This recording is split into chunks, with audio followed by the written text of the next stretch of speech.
My bad. I had to get my camera on focus. I'm gonna leave it all in there too, cause just to make it awkward. Pete, you about to judge my character so hard. We're about to check out 3 disturbing 9/11 911 calls with backstories by the homie Mr. Nightmare. I couldn't wait to watch this one. When I read that title, I was like, I can't wait to watch this one. Reason why? Let's do a little bit of talking, then we're gonna start the video. How your day going? That's what's up. That's what I like to hear. If you said something good. Pete, I used to legit go to sleep to these calls. I used to just type in 911 calls, listen to them, go to sleep. Even my girl used to tell me, like, bro, no cap, you hella weird. She ain't say it like that. But she basically same thing, though. It was 2 of them, dog. I heard and I was like, I couldn't do it no more. I had to stop at one point. It's been so long, I was like, oh, I might want to watch these again. 2 of them I heard. It's one I know y'all heard it, dog. It's so creepy. It's bro inside of Twin Towers during the 9/11 situation. Dog, when I heard that one, that's the one that pushed me back. I was like, hold up, dog. I don't think I can do this more. I can't listen to these. Listening to that, because you're basically listening to someone at their final moments. Not every call, the particular calls that I'm talking about. This was the biggest one. I was done. I don't remember the story exactly. Correct where I'm wrong at. Pete, bro, I think he's in a new car. I want to say a rental, whatever. Boom, family get ready to go on a trip, whatever. I think his kids in the back and his wife on the side. Brand new car, brand new rental, whatever it is, it's new. He's driving, so he on the phone with 911. He let him know, like, this is a new car, blah, blah, blah. I'm on the highway because it was getting ready to go on a trip, whatever. He's like, and the brakes are not working. So I don't remember exactly what was happening, but it got to one point you just heard him say, oh, no, no, no, and boom, and the car crashed. Don't remember the outcome of the story, whatever, but it wasn't good. I do remember that part. And now that's when I was like, I'm done, dog. I couldn't do any more at that point. But yeah, if you are a 911 dispatcher, I commend you. Correct word, right? I love you. Shit, you got strength. You strong as hell. I don't know how you do it. I could not do that. And I'd be wondering, like, do y'all get calls like that back to back? Or is it like, you know what? It's not even that common we get calls that's really like that. My bad for the long rant, dog. This one was just... Let's go.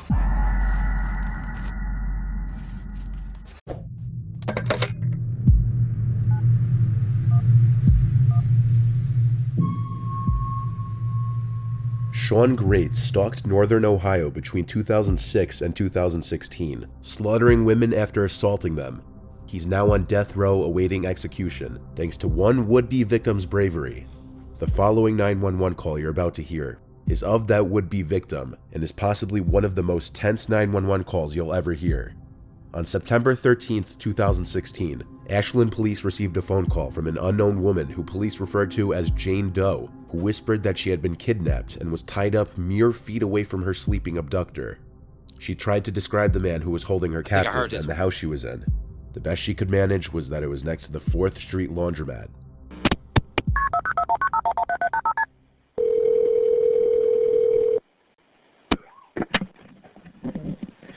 What is the address to your emergency? By the 4th Street laundromat. What is it? 4th Street laundromat. What's the problem? I've been abducted.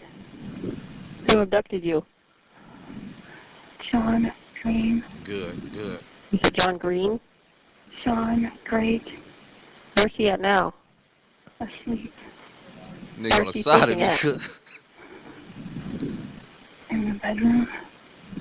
I already heard this one. I'm gonna let it play though so y'all can hear it though. That's really good. This dispatcher asking these questions. I know a few of y'all when I watched a couple of these, a lot of y'all be upset at a lot of stuff the dispatcher do. Dispatchers just trying to get information. We heard some goofy calls from dispatchers before, but legit getting information. Because if anything happened, boom, boom, boom, hang up. Let's say if she didn't ask that other question, bro name, anything happened, he caught her, boom. They don't know who got her. They know where to go though, but now they know where to go. They know who got her. It makes it that much more easier to get it. But still got to be careful though. Oh. Who's sleeping at? In the bedroom. In what bedroom? There's 2 houses right by the laundry street. And it's in one of those houses. What color's the house? Yellow.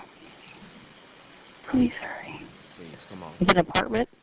No, it's a house. Your says a house. Okay, does he own the house? Girl, that don't mean shit. I don't know. Now that one could be, baby, dispatcher, no. I don't know, nigga. Did he show me the deed when he kidnapped me, motherfucker? My bad, calm down. Shit. No, it's a house. Okay, does he own the house? No, he broke into. I don't know. Does anybody actually live there? I think they've been abandoned. Does he have a weapon? He's got a taser. Good question. Are you injured? A little. Where did he take you from? I hope she already dispatched at this point, though. My apartment. I mean, I was walking with him. You were walking with him? Where were you walking to? I've known him for like a month and a half. Is there any way you can get out of the building? I don't know without waking him, and I'm scared. Is there a bathroom in the house? Well, his bedroom is closed, and he made it so it would make noise. And if you told him you had to go to the bathroom, he would do something to you? Yeah, because he had me tied up. Oh, yeah. So are you tied up now? Well, yeah, but I kind of freed myself. Is he in the same room with you? At that point, I'm glad she's giving her all these questions, but I'd have been asked like 5 times, like, hey, did you send somebody yet, dog? Dude, hurry up, for real. At least that, because that way I'll get that clarification. All right, at least I know someone's on the way. Because I would feel like I'm just answering a bunch of questions that's going to lead to are you going to send someone or not. So I'll be worried. If you're actually dispatcher, let me know. If it's like this situation for real, once you get the address, do you already send someone out as you're still talking to them? Or is it like, no, I have to ask all these first? I really hope it's not that. The second one. You told him you had to go to the bathroom, he would do something to you? Yeah, because he had me tied up. So are you tied up now?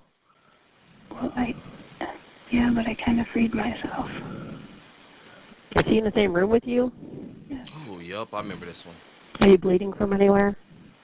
Not anymore. Oh! I was just last question. My bad to stop it. I'm sorry. Oh my gosh, this one is really hitting me. I told you I used to listen to these, dog. Real talk. Once she found out he was laying right next to her, wouldn't you want to stop asking questions at that point? Wouldn't at that point I would just be like, oh, as a dispatcher, I would be like, okay, don't say anything else unless you're really in trouble. I'm gonna stay on the phone with you, but someone is coming out. Cause I don't want to keep talking. That's a chance of waking bro up. Anymore. Oh shit. Oh shit. I woke him I'm up. asleep. You just set the phone down.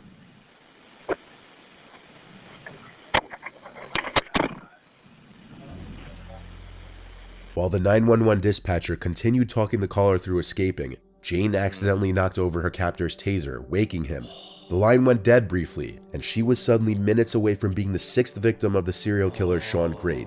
And by this point, the police knew they had to race if they wanted any chance of saving the helpless woman. Great sat up in his bed and stared at the floor, before laying back down again, not realizing that Jane was on the phone with the police. Are you still there? Shh. How much longer? What? How much longer? Do you hear any officers outside? No. Okay, they're in the area. He must be a deep sleeper. Can you get out of the house? It's locked. Are you at the door? Yeah, I am. She's at the door. She's at the door on the right side of the house. She got out of the bedroom. They're gonna get her. I remember. Is there a window there? Yeah, I'm looking out and they tell me to come back. She said. Yeah, don't walk away. Hurry, hurry. She said to hurry up and come back. Yeah, they can see me if they come locked. to it. The door's locked.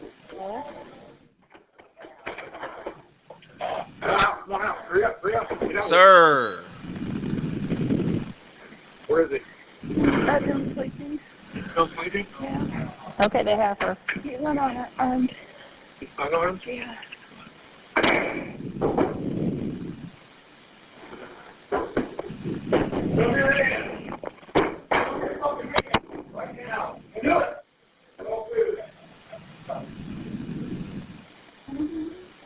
Well, if you can't be in there, here, cover yourself up. Tell me what happened. Dang. What happened? Their rescue of the woman and arrest of Great was heard on the call. Thankfully, the woman survived this ordeal, though likely not without having some lasting scarring effects on her. As a teenager growing up in Marion, crazy, Ohio, dog. Sean Great was well liked, particularly by girls. He had a charm about him that would mask his inner rage, at least for a while. When he was 18, he was arrested for grabbing his then-girlfriend by the throat. A few years later, he was arrested for breaking into his 17-year-old girlfriend's home and choking her, and only 8 months later, he broke into the same girl's Where house was her again, daddy? this time slipping underneath her couch and hiding until he saw an opportunity to strike. This time he had a butcher knife in hand. But Great's charm and artificial friendliness allowed him to go on and have 3 children with 3 different women, but his inner anger would never lay dormant for long. His ex-wife, Amber Nicole Bowman, claims that Sean at one point said, "If I can't see my daughter, no one will." By his mid to late 20s, Great's behavior became more erratic. He would begin dating Christina Hildreth. The pair were happy and content in the beginning, but Great couldn't hide his true colors for long.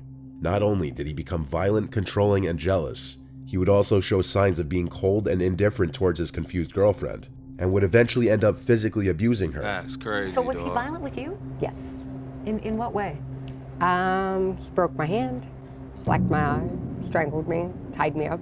But his hostility would soon extend beyond just romantic partners, and even to friends, when he asked his friend for a loan, which was declined, and in response, he sent his friend a disturbing text saying, "Meet the other me."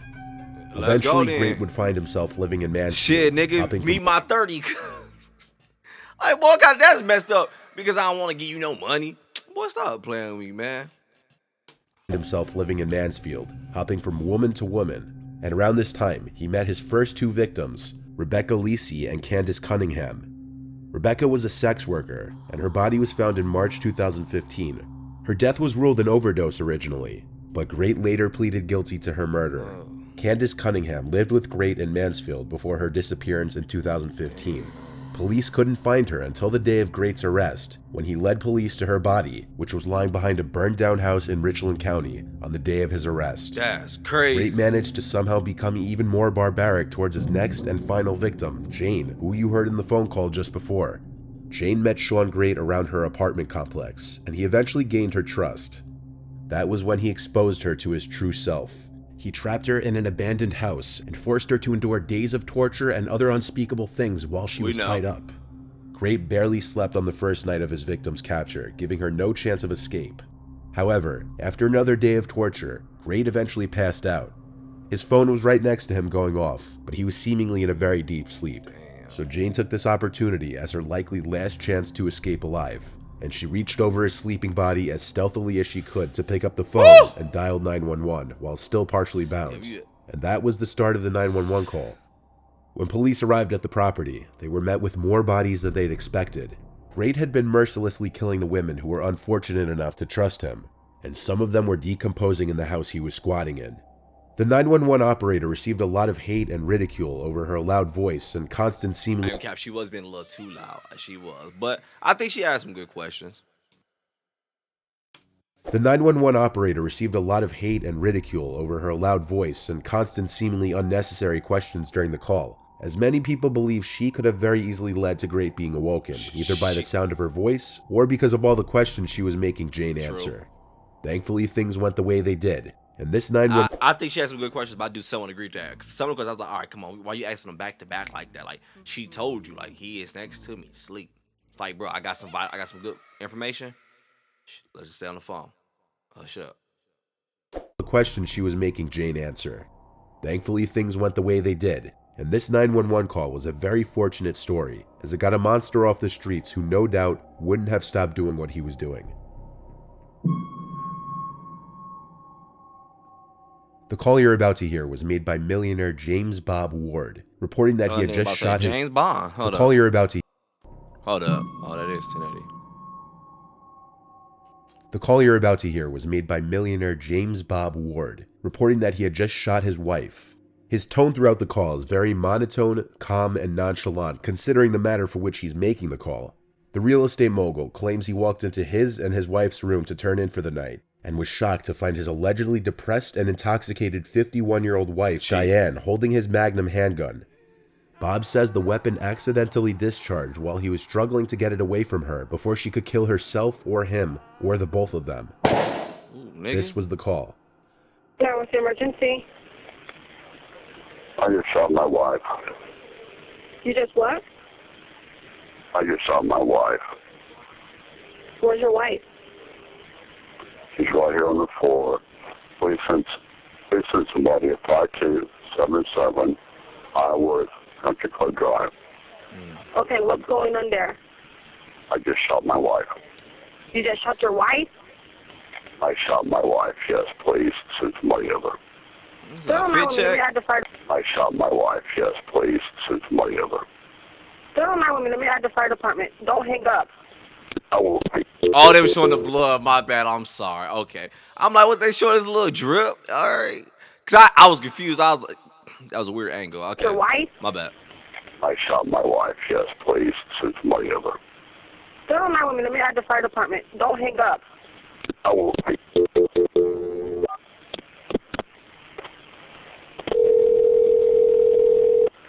Where's the weapon at, sir? Orange County Fire Rescue. The address of your emergency? 44. 5277 Iowa Country Club Drive.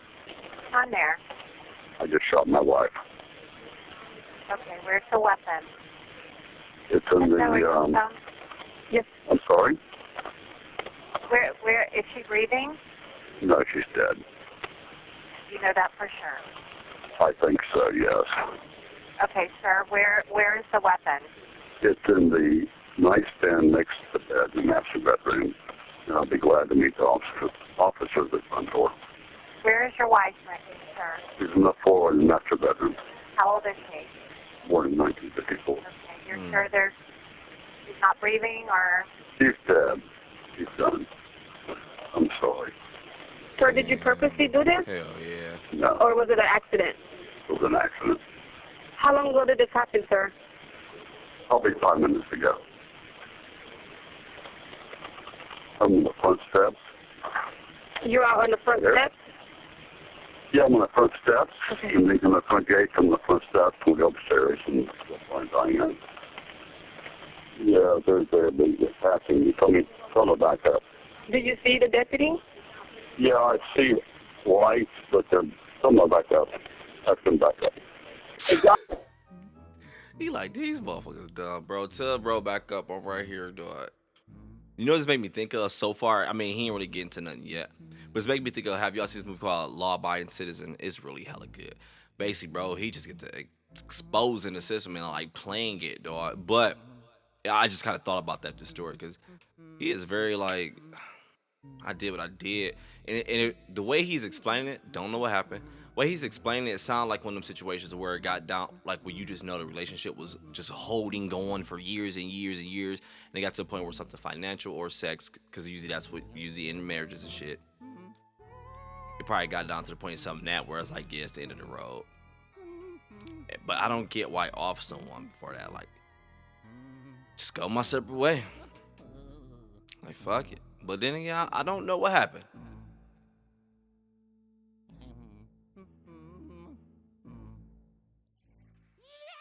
What are you looking at?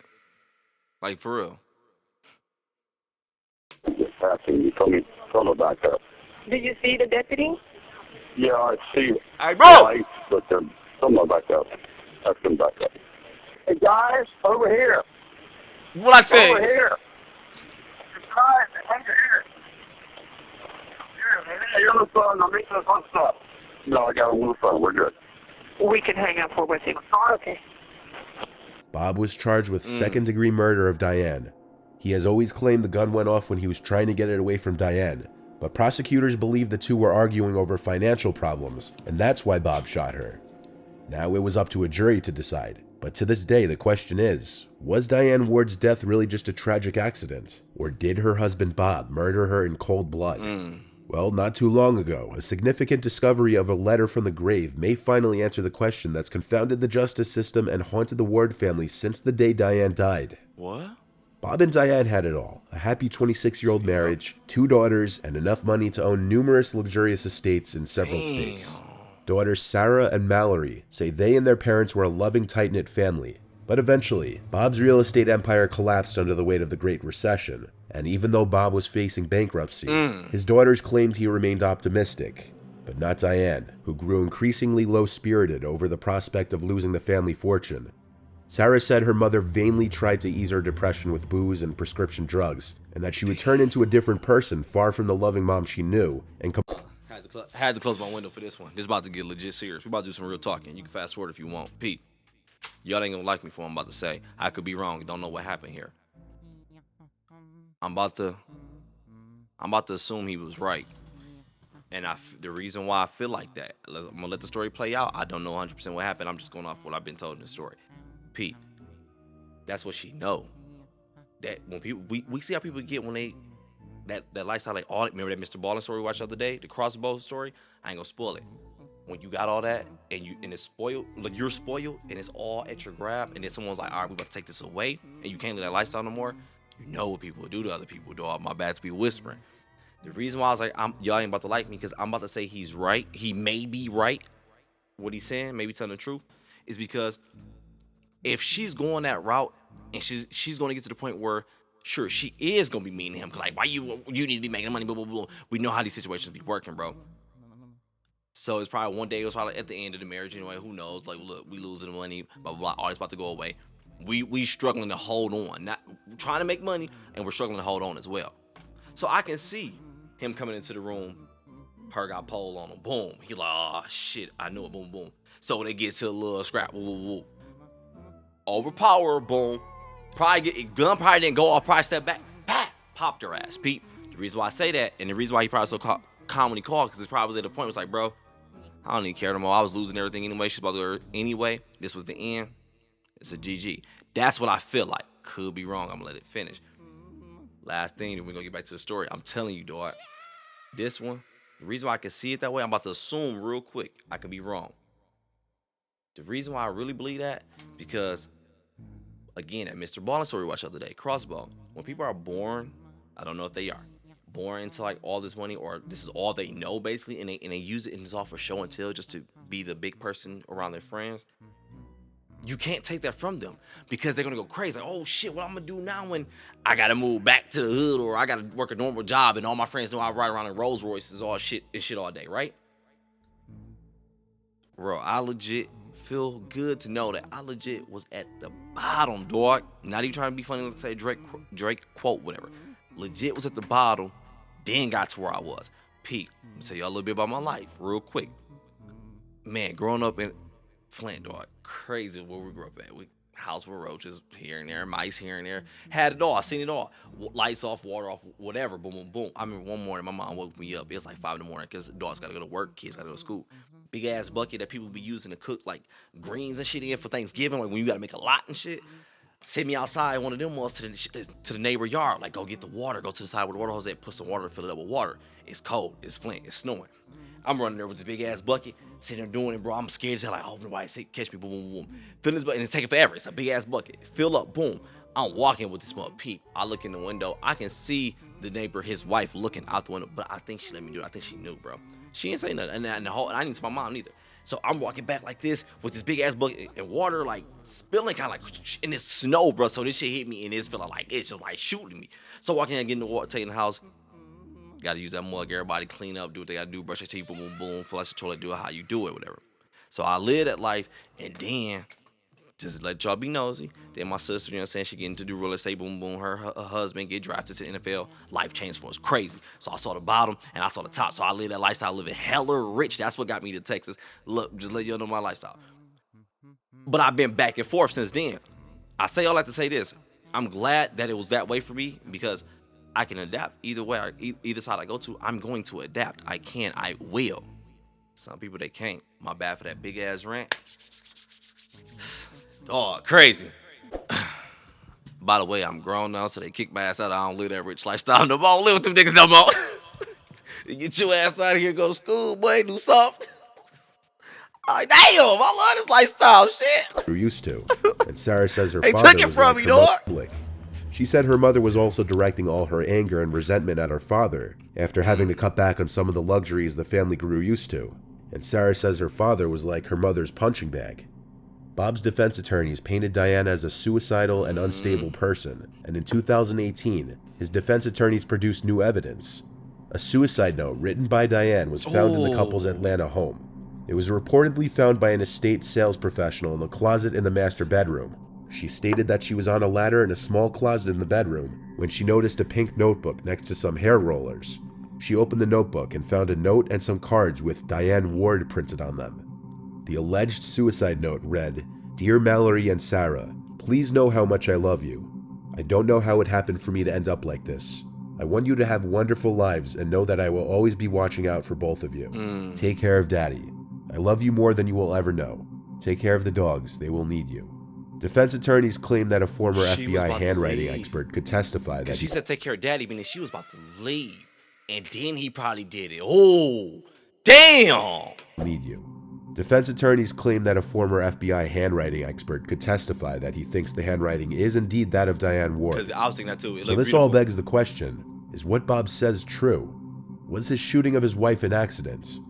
But if this were the case, Bob's calm and seemingly unaffected tone over the phone with 911, and even during his police interrogation, wouldn't make much sense. Then you're doing it rather Any than... reading glasses anybody has? Sure. I will grab... Thank you so much. Thank you. I have my pair. Thank you. I may I have have... a folding pair, but I think they took them. Thank you. Oh. Well, like I said, I'm Detective Frost. I didn't get your name, your first name. I go by Bob. Okay. But it's James Robert. It would be a safe assumption that anyone who just accidentally murdered their wife would show any kind of remorse or regret. But Bob was calm and seemingly unaffected throughout. He's still in prison today. This last one has been circulating the internet for decades, and you've likely heard it before. Oh, I bet. In fact, I've included it in a video I privated many years ago. I'm sure some of you remember. Don't play that new shit. information has arisen on this call recently. This is Ruth Price of 3877. What's the problem, ma'am? Oh, well, there's some guy been checking the place out. Oh. Well, he went in the back. I have an apartment in the back, and he said he was looking for a guy. I think I remember this to one. my door. And, I remember this one. and said he's looking for an apartment. So I live alone, and I'm an old lady. Where is he now, ma'am? I don't have no idea.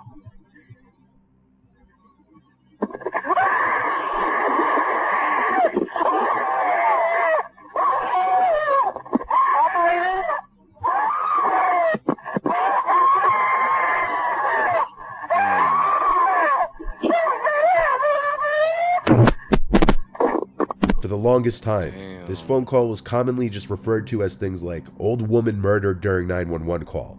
For a long time, people speculated that this call is just a hoax or a choreographed recording for 911 operator training. Eventually, though, the woman's name was revealed to be Ruth Price, and it was learned that the call was in fact real. However, the internet was still having a hard time gathering any further information on this Ruth Price woman, or what her fate was after the phone call. The unfortunate assumption that she was murdered shortly after this call was always the go-to assumption. At the beginning of the call, Ruth begins to give her address as 3877, but is cut off by the 911 operator. During this 911 call, I didn't even pay that. Did she really cut her off at the address? But is cut off by the 911 operator. During this 911 call, Ruth presents herself as an elderly woman who's concerned about a man who knocks on her door saying he's looking for an apartment. Ruth pauses after giving this information. Then you hear a blood-curdling scream, and Ruth says something about not being able to breathe. Recently, though, information as to who this Ruth Price woman was finally surfaced. Ruth Mildred Starr was born in Pueblo, Colorado on December 7th, 1913. Ruth went to Central High School in Pueblo, Colorado, and this was her yearbook photo. Ruth's obituary was recently found, which shows that she died in 1994 in the San Diego Union Tribune. Ruth was also mentioned in a newspaper section called Assaults on November 3rd, 1980 in the San Diego Evening. Is it a different one y'all looking up? Newspaper section called Assaults on November 3rd, 1980 in the San Diego Evening Tribune.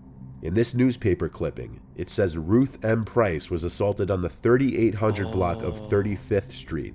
This is Ruth Price of 3877. This newspaper clipping, which you wow, she really did. Fucking chicken head. Price of 3877. This newspaper clipping, which you see here, fits the Ruth Price 911 call perfectly. Yo. It wasn't a hoax, and it wasn't a 911 training call. That blood-curdling scream was unfortunately very real. Damn. But fortunately, even in Ruth's old age, she managed to fight off her attacker and live for another 14 years. Oh! Like I don't remember that part! My bad. I don't remember that part! Managed to fight off her attacker and live for another 14 years. What seems like a realistic possibility now is that this call was used to shock trainees for 911 call taking because of how blood-curdling. Go back, my bad. Boy, she was out there. She was going in like, boy, you know, but boy, I ain't from this new generation. Boy, I'm really like that. She said, "Don't play with me, dog." I remember that part. My bad, I got a little excited because after watching Mr. Baller, you know how his stories is. This is the breath of fresh air. Whew, you made it, nigga. Like, oh shit. You watch Mr. Baller story, and then yeah, everybody died. Like, damn.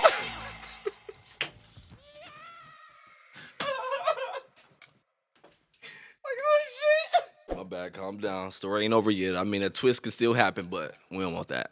Paper clipping. It says Ruth M. Price was assaulted on the 3800 block of 35th Street. This is Ruth Price of 3877. This newspaper clipping, which you see here, fits the Ruth Price 911 call perfectly. It wasn't a hoax, and it wasn't a 911 training call. That blood-curdling scream was unfortunately very real. But fortunately, even in Ruth's old age, she managed to fight off her attacker and live for another 14 years. What seems like a realistic possibility now is that this call was used to shock trainees for 911 call taking because of how blood-curdling and disturbing her panicked screaming was. And thus was born the legend of an old woman brutally murdered while on the phone with 911. No, I'm not doing that at that part. I'm saying because, yeah, when he said legend, I was agreeing. Chill out. I rock with Ruth. The long way. That's my partner. That's my nigga. And thus was born the legend of an old woman brutally murdered while on the phone with 911. At least this story had a much happier ending than originally thought. Damn, nigga.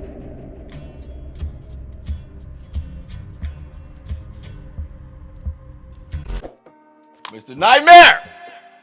Mr. Nightmare. Mr. Nightmare. That was fire as heck. Not even gonna cap to you. That had to be one of your most... The way you put it together, I'm not even gonna cap to you. So fire. Because I love the way we got the 911 call. Boom. Broke it down, told us what happened. You even took us to a little backstory on it and everything. Boom. Even though I know backstories in the title. But still, though, the way you did it, I love it, bro. Because it didn't just give me the story. It gave me the story with a little juice with it. But look, peep, let me tell you, though, that ain't it. Boom. Did you notice? And I was like, ooh, I'm loving this one, though. Freaking fire. Hey, this one was dope. But again, I don't know, man. Last thing, when he was like, when he got to the apartment, he was like, you probably heard, because everybody heard this call been circulating, boom, boom, boom. I thought he was about to play that 9/11. I was like, no, sir. Because that one, I've seen it shared every freaking where. I bumped into it on like many 911 call compilation videos. Always bump into that one. A lot of people use that one. I bet I know why, because it's creepy as hell. But I thought he was going. I was like, shit, we about to get it. I ain't gonna lie. I was gonna zone out and let y'all listen to it, and I was going to, hey, at the end we'll talk, whatever. But man, that was good as hell. No cap. If you enjoyed the video, don't click that like button.